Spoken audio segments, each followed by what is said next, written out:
ಸತ್ಯ. ನಮಗೂ ಏನು ಅಲ್ಪ ಸ್ವಲ್ಪ ಕಷ್ಟಗಳು, ಸಮಸ್ಯೆಗಳು, ತೊಂದರೆಗಳು ಇರಬಹುದು. ಆದ್ರೆ ಶ್ರೀಮಾತೆಯವರ ಅಡಿಗೆ ಮನೆ ಎಷ್ಟಿತ್ತು? 8x8 ಇಷ್ಟೇ. ಶ್ರೀಮಾತೆಯವರ ಹತ್ರ ಯಾವ ಸುಖ ಸೌಕರ್ಯ ಅನುಕೂಲದ ವಸ್ತುಗಳು ಇದ್ವು? ಏನಂದ್ರೆ ಏನೂ ಇಲ್ಲ. ನಮಗೆ ನಿಮಗೆ ಶ್ರೀಮಾತೆಯವರಿಗೆ ಹೋಲಿಸಿದ್ರೆ ನಮ್ಮ ನಿಮ್ಮ ಕಷ್ಟ, ದುಃಖ, ಸಮಸ್ಯೆ, ನೋವುಗಳು ಏನೂ ಅಲ್ಲ, ಅಥವಾ ಏನಂದ್ರೆ ಏನೂ ಅಲ್ಲ. ಹೀಗಿದ್ದು ಕೂಡ ನಮಗೂ ಶ್ರೀಮಾತೆಯವರಿಗೂ ಎಲ್ಲಿ ವ್ಯತ್ಯಾಸ ಬರುತ್ತೆ ಅಂದ್ರೆ, ಶ್ರೀಮಾತೆಯವರು ಹೇಳ್ತಾರೆ ಕಷ್ಟಗಳು ಅಂದ್ರೆ ಏನು ಅಂತ ನನಗೆ ಗೊತ್ತಿಲ್ಲ.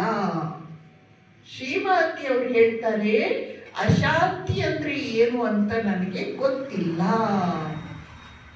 ನಮ್ಮನ್ನು ಕೇಳಿ, ನಾವು ವರ್ಣಿಸ್ತಾನೆ ಇರ್ತೇವೆ ಕಷ್ಟಗಳು ಅಂತ.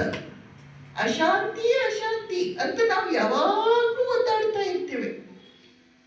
ಇಲ್ಲಿ ಶ್ರೀಮಾತೆಯವರಿಗೂ ನಮಗೂ ವ್ಯತ್ಯಾಸ ಬರುತ್ತೆ.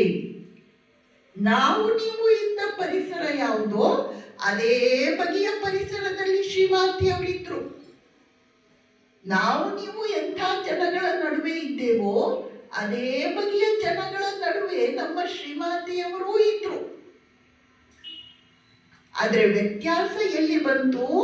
ಅವರು ಹೇಗೆ ಬದುಕಿದ್ರು, ನಾವು ಹೇಗೆ ಬದುಕ್ತಾ ಇದ್ದೇವೆ. ನಮ್ದು ಯಾವಾಗಲೂ ಕಂಪ್ಲೇಂಟ್, ಅದು ಸರಿ ಇಲ್ಲ, ಇದು ಸರಿ ಇಲ್ಲ, ಅವ್ರು ಸರಿ ಇಲ್ಲ, ಇವ್ರು ಸರಿ ಇಲ್ಲ. ಶ್ರೀಮಾತೆಯವ್ರದ್ದು ಒಂದೇ ಒಂದು ಕಂಪ್ಲೇಂಟ್ ಇಲ್ಲ, ಬದಲಾಗಿ ಎಕ್ಸೆಪ್ಟೆನ್ಸ್, ಸ್ವೀಕಾರ. ಎಲ್ಲರನ್ನು ಮನಸ್ಸಿನಿಂದ ನನ್ನವರು ಅಂತ ಸ್ವೀಕರಿಸಿ ಬಿಟ್ರೆ ಸಮಸ್ಯೆ ಮುಗಿಯಿತು. ನಾವು ಬಾಯಿ ಮಾತಿಗೆ ಹೇಳ್ತೇವೆ ಎಲ್ರೂ ನಮ್ಮವರು ಅಂತ, ಆದ್ರೆ ಒಳಗಡೆಯಿಂದ ನಾವು ಎಲ್ಲರೂ ನಮ್ಮವರು ಅಂತ ಸ್ವೀಕರಿಸಲ್ಲ. ಅವ್ರು ಬೇರೆ ನಾನು ಬೇರೆ, ಅವ್ರು ಬೇರೆ ನಾನು ಬೇರೆ. ಇಲ್ಲಿಯೇ ಸಮಸ್ಯೆಯ ಮೂಲ ಇರುವುದು. ನೋಡಿ, ನಮ್ಮ ಹಲ್ಲು ನಾಲಿಗೆಯನ್ನು ಕಚ್ಚುತ್ತೆ, ನಾಲಿಗೆಗೆ ಗಾಯ ಆಯಿತು. ನಾವೇನು ಕೋಪದಿಂದ ಹಲ್ಲನ್ನು ಮುರಿದು ಹಾಕ್ತೇವ? ಹಲ್ಲನ್ನು ಉದುರಿಸಿ ಹಾಕ್ತೇವ? ಇಲ್ಲ. ಯಾಕೆ ಇಲ್ಲ? ಯಾಕಂದ್ರೆ ಹಲ್ಲನ್ನು ಉದುರಿಸಿದ್ರೆ ನಮಗೆ ಕಷ್ಟ ಅಂತ ನಮಗೆ ಚೆನ್ನಾಗಿ ಗೊತ್ತಿದೆ. ಆದ್ರಿಂದ ನಾಲಿಗೆಗೆ ನೋವಾದ್ರೂ ಕೂಡ, ನಮ್ಗೆ ಕಷ್ಟ ಆದ್ರೂ ಕೂಡ ನಾವು ಹಲ್ಲಿಗೆ ಸಹಿಸ್ಕೊಳ್ತೇವೆ ಹೊರತು ಹಲ್ಲಿಗೆ ಏನು ತೊಂದರೆ ಕೊಡ್ಲಿಕ್ಕೆ ಹೋಗಲ್ಲ. ಯಾಕೆ?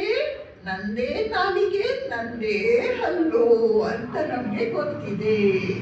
ಹಾಗೆಯೇ ಇಡೀ ಜಗತ್ತಿನಲ್ಲಿರುವ ಎಲ್ಲರೂ ನಮ್ಮವರೇ. ಹಲ್ಲು ತರ ಇರಬಹುದು, ಕೆಲವರು ಹಲ್ಲು ತರ ಇರ್ತಾರೆ, ಕೆಲವರು ನಾಲಿಗೆ ತರ ಇರ್ತಾರೆ. ಆದ್ರೆ ಎಲ್ಲರೂ ನಮ್ಮವರೇ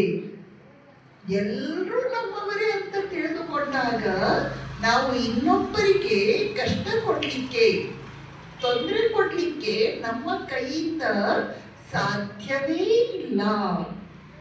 ಹೇಗೆ ನಾವು ಹಲ್ಲನ್ನು ಮುರಿದು ಹಾಕಲ್ವೋ ಹಾಗೆಯೇ ನಾವು ಮನಸ್ಸಿನಿಂದ ಇನ್ನೊಬ್ಬರಿಗೆ ಕಷ್ಟ ಕೊಡ್ಲಿಕ್ಕೆ, ತೊಂದರೆ ಕೊಡ್ಲಿಕ್ಕೆ ಸಾಧ್ಯವೇ ಇಲ್ಲ. ಶ್ರೀಮಾತೆಯವರು ಹೇಳ್ತಾರೆ ಯಾರೂ ಪರಕೀಯರಲ್ಲ, ಎಲ್ಲರೂ ನನ್ನವರೇ.